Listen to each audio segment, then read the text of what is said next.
Okay, get started on video 3 from our Book of Mormon geometry. Geometry, not geography. Book of Mormon geometry, mathematics, and the multiple M's of Mormonism. So, quick little review here. That's about, in some degree, the mathematics part has to do with the basic mathematical equations involved in intersecting lines, finding coordinates through intersection of lines or intersection of testimonies, which is what we're doing in this case of Joseph Smith in his early history here. The stuff they don't tell you in Sunday school. We're using original source material and finding out what people had to say. So far, we've had Joseph Smith discover the Seer stone, possibly using a Seer stone that he borrowed from a girl. Said a person, but I've read it in girl. Might have even been a family member of Willard Chase.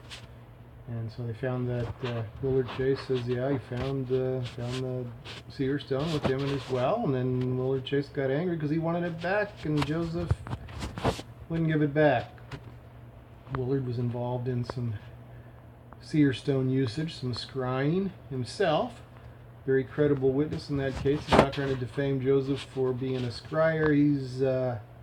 He's ticked that he won't give him back the Seer stone that was from the well on his property they were digging together, and Joseph put it in the hat and said, wow, I can see stuff in it, and he wanted it back after he got famous, I think, for his Book of Mormon action. Well, Joseph got famous for his seership, which we've noted already, and at this point we've gone over the E.D. Howe and Hurlbut's testimonies they gathered from affidavits from people, neighbors saying that he was a lazy, worthless scryer and that sort of thing. Spent all his time practicing treasure hunting and necromancy, and then they published the book, and Joseph's mom says, hey, we weren't lazy. Yeah, we practiced magic, that's true, but we weren't lazy. We did our work. Come on. Did some think there's anything wrong with the magic action, but that helps confirm our point. So we got 2 lines pointing to the same position. Then we got 3 with Willard Chase. Then Joseph Smith's scrying has become famous, and Josiah Stoll from 150 miles away comes to hire him to replace his current seer, searching for a Spanish treasure on his property. He hires Joseph Smith. Joseph Smith stays at Isaac Hale's house, who is also involved in the digging part of the party. Joseph is the scryer, the seer with the rock in the hat, and he stays at Isaac Hale's house and falls in love with Emma. This is our farmer's daughter story. Joseph asks at some point later, after that digging project only lasted a month, supposedly, just that particular one, and Joseph winds up working for Josiah still longer, and finally his nephew takes Joseph to court, thinks he's a fraud. We look at that, and Josiah Stoll testifies on Joseph Smith's behalf. He's a good magician. He's a good seer, and he wasn't trying to defraud him. He's got the real talent. He's got the mystical keys. So another affirmation of what he's doing was he's working for the man, and he stays at Isaac Hale's house, and Isaac Hale becomes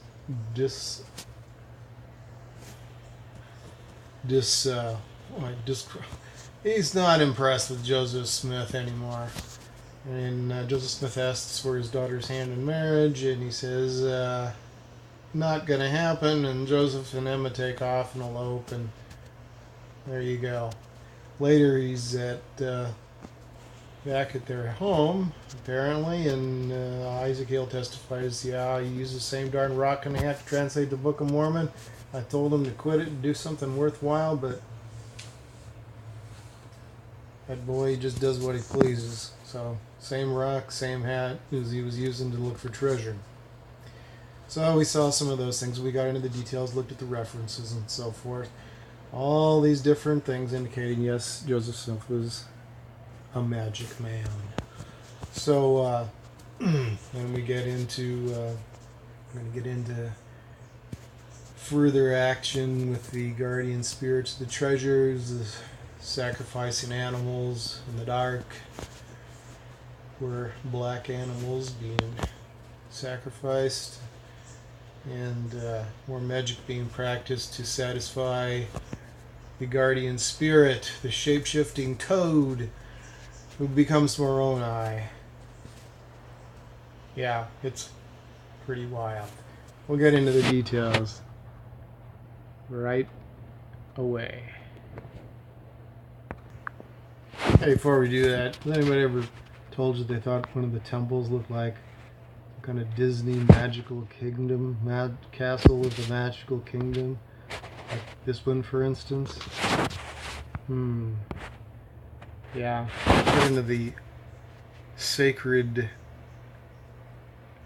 geometry possibly later, and the numbers involved with the 13 steeples on the 6 bigger steeples, and Masonic and occultic items having to do on the temple. Pretty interesting, from sunstones and moonstones to pentagrams to other stuff. Here's that Seer stone. This is the one that Joseph Smith used most for his treasure-seeking adventures, and apparently to translate the Book of Mormon. Here we've got, so Smith agreed to take the job of assisting Josiah Stoll and Mr. Hale. And he and his dad worked for the Stoll-Hale team for approximately a month, attempting, according to their contract, to locate a valuable mine of either gold or silver, coins, etc. Smith boarded with Isaac Hale, a relative of William Hale, whom I've never heard of, and fell in love with Isaac Hale's daughter Emma, a school teacher. He would later marry in 1827. Isaac Hale, however, disapproved of their relationship and Smith in general. Here's what Isaac Hale had said to Joseph and Emma regarding that Book of Mormon translating. As I told them that I considered the whole of it a delusion, and advised them to abandon it. The manner in which he pretended to read and interpret was the same as when he looked for the money diggers, with the stone in his hat, and his hat over his face, while the book of plates were at the same time hid in the woods. Yeah. Why did he need gold plates if he could just look at his hat? Poor Moroni went through all that for nothing. Not to mention all the other Book of Mormon characters. Okay. I was kind of jumping ahead though, so here we were. He was working for Josiah Stoll, and while they were searching for the treasure, it says whenever the treasure hunters got close to their objective, Smith said that an enchantment became so strong that Smith could no longer see it. The failed project disbanded November of 1825. However, Smith continued to work for Stoll on other matters until 1826. This is Emma. Okay. Now, apparently, some of the Stoll family kind of felt that Papa Stoll was getting duped by Joseph Smith, and they eventually took Joseph to court. In 1826, Smith was arrested, brought to court in Bainbridge, New York, on complaint of Stoll's nephew, accused Smith of being a disorderly person and an imposter. Court records show that Smith was identified as a glass looker, and he stood before the court on a warrant for an unspecified misdemeanor charge, and the judge issued a mittimus for Smith to be held until blah blah blah. Anyway, I think Oliver Cowdery was an attorney maybe by then, and he helped him get off. He got out of there somehow. He didn't get in a whole lot of trouble. They let him go. But I've read some of the testimony of Mr. Purple, I think. So even Joseph Smith admitted that he could see things, and so did Josiah Stoll. They said, he sees things in his stone. But so he said he wasn't an imposter. He was actually defending him. He thought he was doing a good job with his scrying. He just never could get a hold of the treasures that he wanted, and he eventually said he couldn't fund this anymore. Okay, in November 1826, Josiah Stoll could no longer afford to continue searching for buried treasure. Smith went to Colesville. Joseph Knight was there with his family. I think they got involved with the treasure digging too. Of course, Newell Knight is the one that Joseph supposedly cast the devil out of, and depending on which version you read, it's pretty dramatic. Newell Knight's floating around in the room and kind of so contorted that he's changing shape a little bit, shape-shifting. I guess like Brigham did when he turned into Joseph Smith, talking to people after Joseph died and they all decided to follow Brigham.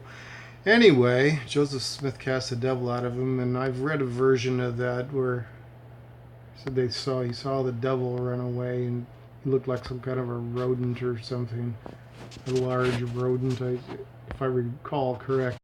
Okay, so unlike the Angel Moroni in the bedroom story, that shh, Moroni, my brothers are sleeping, where the pictures, nothing mentions his 4 brothers that were in the room, 2 of them in the same bed with him. All the boys had their own room, 3-bedroom house, 9 children.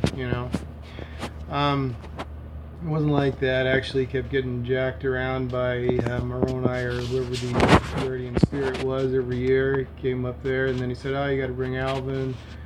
Next year, Alvin's dead, so that didn't work out. And year after year, it's problems. After 4 years, he looks in the Seer stone, and it's revealed to him he needs to take Emma. He marries Emma. They go up there midnight on the Equinox, kind of typical of witchcraft. And according to Willard Chase here, they had to be dressed in black clothes on a black horse with a switch tail, demand the book in certain words, blah, blah, blah. It's all, about magic and witchcraft. And Joseph Knight confirmed some of this stuff too. So the original documents tell a story that wouldn't go over very well these days in Sunday school, so that's probably why we don't have it. So despite the ensign showing us the pictures like this, Joseph examining the plates, in between having his spectacles on, I suppose, he was doing the rock and the hat trick as Emma's dad watched them work on it, the stone and the hat over his face, while the book and the plates were somewhere ahead in the woods. Same way he did it when he was scrying for treasure. Here's the Jupiter talisman he was wearing when he died. Looks like ceremonial magic, black magic, whatever, all kinds of folk magic were continuously part of his life. Well, later we had the Martin Harris episode, losing the 116 pages of manuscript. Joseph being afraid that someone would say he was a fraud, pretending that someone could actually forge in new words. How could they do that? How could they erase the ink and match the handwriting in the exact space with different words? Not likely. Not likely at all. A little more likely would be that maybe he wouldn't be able to come up with the same words, actually. But somehow that isn't pointed out in gospel doctrine class any more than we hear about the magic he practiced. On to the next video.